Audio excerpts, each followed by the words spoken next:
क्या मुराद है? चलो हम समझते हैं। शख्स हम कहते हैं शख्सियत, पर्सनालिटी। यार इस बंदे की पर्सनालिटी बड़ी अच्छी है। इस फर्द की, जब हम फर्द की बात करते हैं, मर्द की बात करते हैं, औरत की बात करते हैं, हम उसकी सारी शक्ल और सूरत को बयान कर देते हैं। लेकिन जब हम शख्स लफ्ज इस्तेमाल करते हैं, पर्सन, तो जो उसके अंदर की शख्सियत है, उसका किरदार है, उसकी अंदरूनी शक्ल, लबो लहजा, मिजाज, उसकी खूबियां, उसकी पर्सनालिटी कैसी है, हम उसकी बात करते हैं। तो जब हम ये कहते हैं खुदा एक शख्स है, तो हम दरहकीकत खुदा की सूरत और खुदा के किरदार की बात कर रहे हैं। खुदा एक, लेकिन उसे तीन हम पहलू से जानते हैं। खुदा का पहला पहलू क्या है? कि खुदा बाप है। खुदा क्या है? बाप है। हम खुदा को बाप क्यों कहते हैं? बाप का काम क्या होता है? बाप का काम होता है पैदा करना, खलक करना, बनाना, हिफाजत करना, कफालत करना, देखभाल करना, बाप का काम है। तो खुदा को हम बाप इसलिए कहते हैं क्योंकि उसने सारी कायनात को खलक किया है, उसने सारी कायनात को पैदा किया है, इसलिए उसे बाप का दर्जा मिला है, क्योंकि उसने सारी कायनात को पैदा किया, इसलिए हम उसे बाप कहते हैं। तो पैदा करने वाले को क्या कहते हैं? बाप कहते हैं। इसलिए इस नाते से, इस रिश्ते से, इस निस्बत से हम खुदा को बाप कहते हैं, क्योंकि उसने सारी कायनात को पैदा किया। आसमान, जमीन, चांद, तारे, सूरज, जानवर, चरिंदे, परिंदे, दरिंदे, सब कुछ उसने पैदा किया है। इस नाते से खुदा को बाप कहा जाता है। खुदा नहीं है, लेकिन बाप कहा जाता है। बेटा, खुदा को बेटा क्यों कहते हैं? खुदा को बेटा, प्यारे भाई बहनों, खुदा को बेटा क्यों कहते हैं? जब खुदा ने इंसान को बनाया, तो फिर क्या हुआ? इंसान ने नाफरमानी कर दी। इंसान से बड़ा सफर हुआ नाफरमानी का। खुदा ने कहा ये फल नहीं खाना, लेकिन उन्होंने खाया, बहकाया गया और बहकाने में आ गया, उसने खा लिया, नाफरमानी का गुनाह हो गया। तब खुदा ने कहा मैंने तो बड़े प्यार से, बड़े चाव से इस इंसान को अपनी शक्ल और सूरत पर बनाया था, लेकिन इसने तो गुनाह कर लिया है, ये तो मौत का वारिस बन गया है।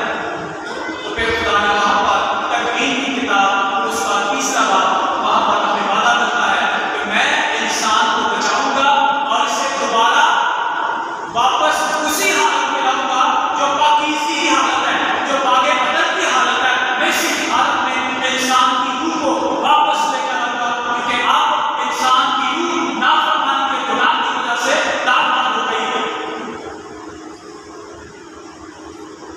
तो फिर क्या है? खुदा एक कौम तैयार करता है, बनी इस्राएल कौम तैयार करता है। उसमें नबी आते हैं, अंबिया इकराम आते हैं, औलिया इकराम आते हैं, और खुदा उनके ज़रिए से एक बड़ी कौम तैयार करता है।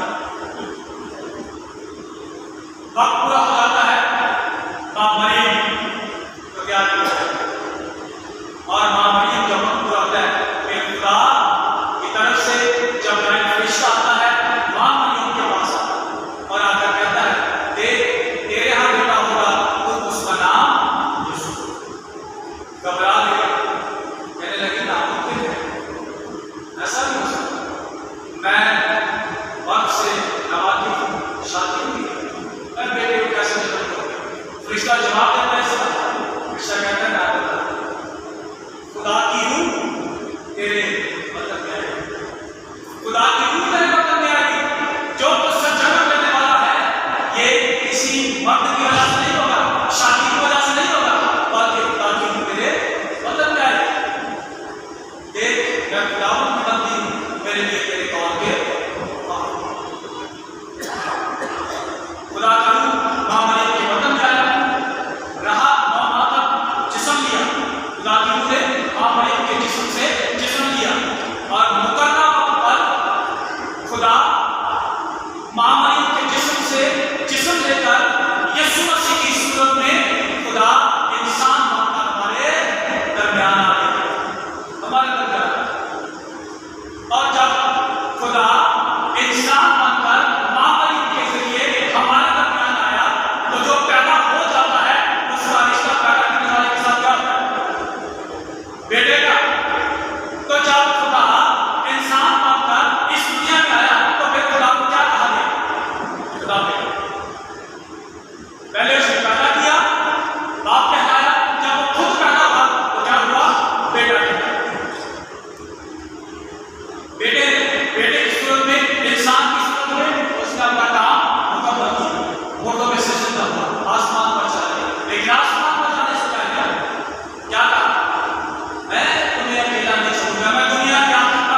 मेरे भाई और मेरे बहन, खुदा का रूप दुनिया में आया, यानी वही दुनिया में आया, आज भी कलीसिया में मौजूद है। वही कौन सा? तकनीक की किताब में लिखा है, उसके पहले बाप उसके पहले आदमी लिखा है उसी में, रूहे खुदावंद पानी पर जुम्बश करता है। वही मां मरियम के पेट में आया, जो पानी पर जुम्बश करता था, मां मरियम के पेट में आया और जस्मानी सूरत को कमाल करता है। फिर वही जो आसमान पर चला गया, वही जो रसूलों पर नाज़िल हुआ है, वही जो मां मरियम के बदन में आया, जो पानी पर जुम्बश करता था, वही रसूलों पर नाज़िल हुआ और आज तक कलीसिया में मौजूद है और कलीसिया को जिंदगी बख्शता है, कलीसिया की जुबान खोलता है, कलीसिया के दिल को मजबूत करता है, कलीसिया को अकल देता है, कलीसिया को दानिशमंद बनाता है, ताकि ऐसे ईमानी भेदों को लोगों पर जाहिर किया जाए, लोगों को बताया जाए कि मसीही ईमान खुदा जो वाहिद है उस पर ईमान है। इसलिए हम लोग जो है वो खुदा एक ही खुदा पर ईमान रखते हैं जिसमें तीन किरदार।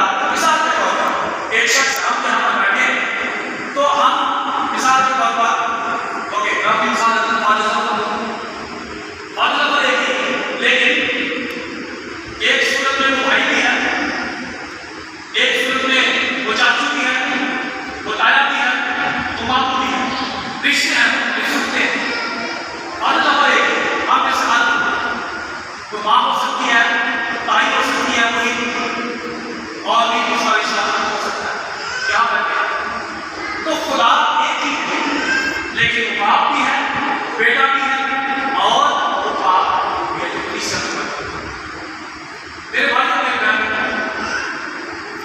लामहदूद को महदूद समझ नहीं सकता,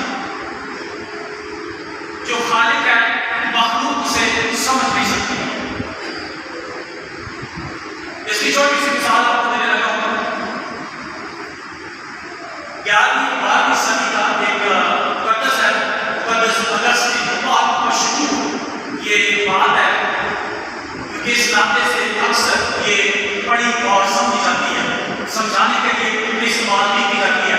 मुकद्दस अगस्तीन भी पाक तस्लीस को समझने के लिए दिन रात कोशिश करता है, रोजे रखता है, कलाम पढ़ता है, दुआ करता है, दुआ में वक्त गुजारता है।